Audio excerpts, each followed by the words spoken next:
Strength for the journey. Lessons from Psalm 84, verse 5. Blessed are those whose strength is in you, who have set their hearts on pilgrimage. There's a profound truth tucked into this single verse, one that stretches across the personal and professional landscapes of your life. Psalm 84, verse 5 is not simply about religion, nor is it just a poetic thought. It's about the way we live, work, and endure. It's about the road we're on, the strength we draw from, and the destination that shapes our direction. Life is a pilgrimage, not a pit stop. Following God and living with purpose is not a one-time decision. It's not about checking a box, saying a prayer, or making a quick career move. It's a journey, a long road, a pilgrimage. Pilgrimage assumes a process. It acknowledges struggle. It forces us to admit there are valleys and steep climbs, dry deserts and unexpected detours. But here's the point the psalmist is making. You are not blessed because the road is smooth. You are blessed because of where your strength comes from. Now pause. In your life and work, how often do you rely on your own grit, your own hustle, your own energy? You push. You grind. You keep the machine running. But when strength is sourced only in self, burnout is the natural destination. Psalm 84, verse 5 calls us to a different strategy, one where the fuel isn't self-sufficiency, but God-dependence. The dangerous illusion of self-sufficiency. Let's be honest, many of us, especially in business, pride ourselves on being self-made. We wear long hours like a badge of honor. We measure our worth by quarterly reports, the applause of peers, or the growth chart that points upward. But deep down, we know the cost. Anxiety, fractured relationships, a soul running on fumes. The illusion of self-sufficiency feels strong until life exposes its cracks. The market shifts. The deal falls apart. The relationship strains. Suddenly, the strength we thought was iron turns out to be sand. And that's where this verse presses in with challenge. True strength doesn't come from within. It comes from beyond.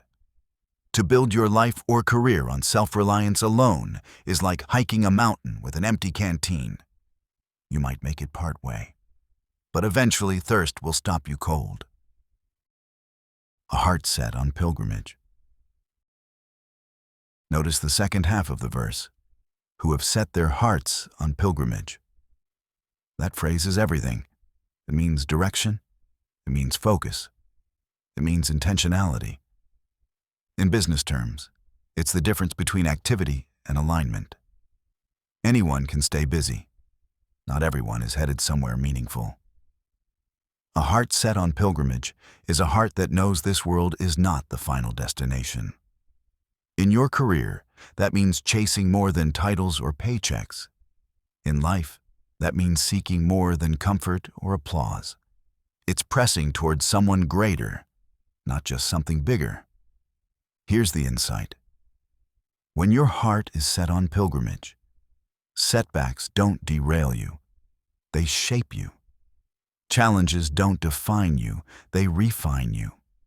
Even in hardship, you're blessed, not because it's easy, but because your strength comes from the right source. Strength that transforms how you lead. Let's translate this into leadership. Imagine leading your team, your family, or even yourself with strength that isn't fragile, borrowed, or dependent on circumstances. That's what Psalm 84:5 points toward. Strength rooted in God is renewable. It doesn't crack under pressure. It doesn't evaporate in the heat of stress. When you operate from that place, people notice. You stop reacting in fear and start leading with peace. You shift from frantic control to faithful presence. That's not just spirituality. It's leadership that builds trust, resilience, and clarity. And here's the kicker. It's contagious.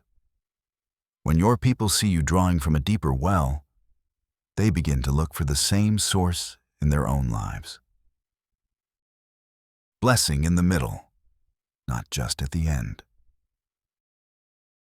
Too many of us treat life like it's about the finish line, retirement, promotion, financial freedom, or heaven itself. But the psalmist reminds us, blessing is not just at the end, it's along the way. That means the dry season you're in can be a place of growth.